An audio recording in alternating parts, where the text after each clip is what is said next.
আপনার ঘরের কোন কোন জায়গার মধ্যে জিন বসবাস করে?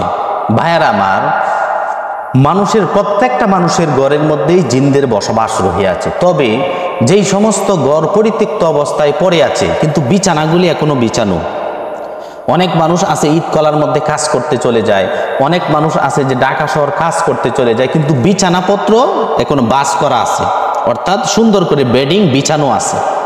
এই যে সুন্দর করে বেডিং বিছানো আছে, মানুষ এখানে শুই না, বসবাস করে না, এই সমস্ত জায়গার মধ্যে জিনের বসবাস।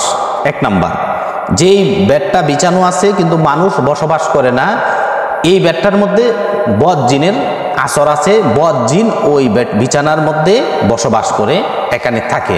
এই জন্য আপনি যদি কোনো জায়গার মধ্যে চলে যান, বিছানাগুলো বাস করে চলে যাবেন, যাতে করে শয়তান জিন এখানে বসবাস করতে না পারে। দুই নাম্বার, অনেক আলমারির মধ্যে অনেক কাপড় চোপড় আছে, যেই কাপড়গুলি বাস করা 6 মাস 1 বছরেও এই কাপড় ধরার কোনো প্রয়োজন নাই, ইউজ করার কোনো প্রয়োজন নাই।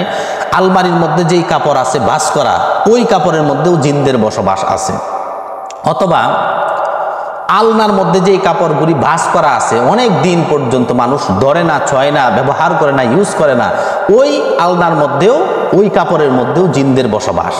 3 নাম্বার, আপনার টয়লেটের মধ্যে জিনদের বসবাস আছে।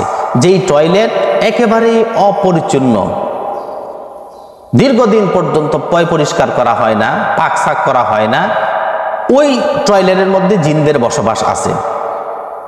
এই জন্য রাসূলুল্লাহ সাল্লাল্লাহু আলাইহি ওয়াসাল্লাম বলেন, যখন তুমি টয়লেটের মধ্যে যাবে সূচকার্য সম্পন্ন করার জন্য, তখন তুমি দোয়া করবে, আল্লাহুম্মা ইন্নী আউযু বিকা মিনাল খুবুসি ওয়াল খাবাইস।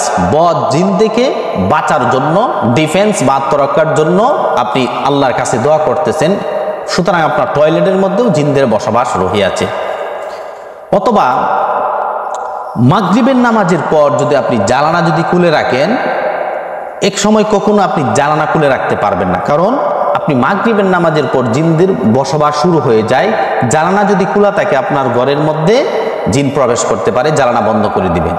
অথবা আপনার কাপড় চোপড় মাগরিবের নামাজের পরও সন্ধ্যা হয়ে গিয়েছে, কাপড় বাইরে নাড়া থাকলে হবে না, আপনি সবগুলি কাপড় ভিতরে নিয়ে আসবেন ঘরের ভিতরে। যদি থাকে তাহলে ওই বদ জিনগুলো আপনার কাপড়ের মধ্যে যেতে পারে, এই কাপড়ের মধ্যে আক্রমণ করতে পারে, যার ফলশ্রুতিতে আপনিও আক্রান্ত হতে পারেন। সর্বোপরি আপনার যেই সন্তানাদি আছে, মহিলারা আছে, মাগরিবের নামাজের পর সন্ধ্যা হয়ে গিয়েছে, এখন ঘর থেকে আর বের হবেন না। বিশেষ প্রয়োজন হলে মাথা ডেকে, শরীর সমূহ ডেকে আপনি বের হবেন। আর সন্তানদেরকে কখনো মাগরিবের নামাজের পর সন্ধ্যার পরে ঘর থেকে বের হতে দিবেন না। এই সমস্ত জায়গার মধ্যে জিনদের বসবাস। মা খালাকতুল জিন্না ওয়াল ইনসা ইল্লা লিয়াবুদুন। আল্লাহ রাব্বুল আলামিন মানব এবং জিন সৃষ্টি করেছেন ইবাদতের জন্য। মানুষের মধ্যে যেরকম খারাপ মানুষ রহিয়াছে, ঠিক তেমনিভাবে জিনদের মধ্যে এরকম খারাপ জিন রহিয়াছে। আমাদের সকলকে বুঝে শুনে আমল করার তৌফিক দান করুক। সকলে বলে আমিন।